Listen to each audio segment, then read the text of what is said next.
Taxation is one of the only certain things in life. No matter where you go, you will have to pay it. Hi, my name is Ahmed, and in today's video, I want to discuss how taxation works in superannuation. Now, if you haven't watched my previous videos on what superannuation is or how the contributions work, I would suggest you have a look at it. I'll put a link up. But let's delve into it. Just like every other thing in Australia, if you make any income from a superannuation, you have to pay tax on it. Now, here's a different catch over here, and that is in the form of contributions. If you remember in the previous video, we discussed how contributions are paid into your superannuation account. And if any money goes in, the government is actually going to tax you on it. Now, just because you thought that money goes in and is locked away for your retirement, the government will go lenient. They do it in the form of lower tax rate, not in the form of zero tax rate. Just to be mindful of that. So what's the general rule?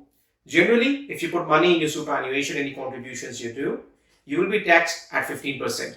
So for example, if you deposit $1,000 of contribution, the government will charge you $150 on that in the form of superannuation contribution tax.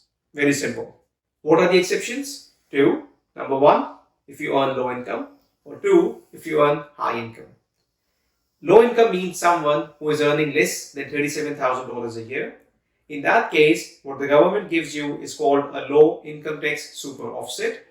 Effectively, what it means is if you have deposited any contributions and some tax has been deducted. So, for example, if you deposited $2,000 of contributions on which $300 was deducted at 15% as tax, the government will pay you back at the end of the year when you submit your tax return. So, it's a way to incentivize you to help your super grow because you're on a low income. Makes sense?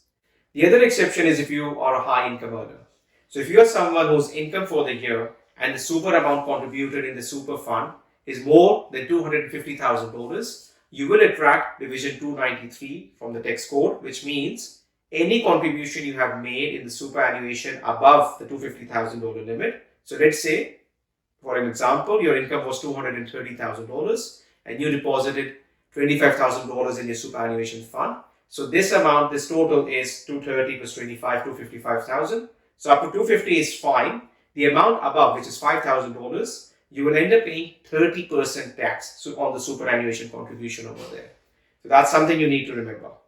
If you're with me so far, please do consider liking and following, subscribing. It really helps. And I would love to read your comments if you have any questions. Now the thing to remember, this is for contributions which are concessional. So if you remember, I mentioned if you are doing $30,000 up to a year, that's allowed. There are a few rules around that. If you're doing non-concessional contributions, you don't pay tax on that. The rules change over there. But if you're doing those, again, my advice is talk to your tax planner, your tax advisor, your tax accountant, financial planner, because you need proper guidance if you're doing that. Don't rely on the video.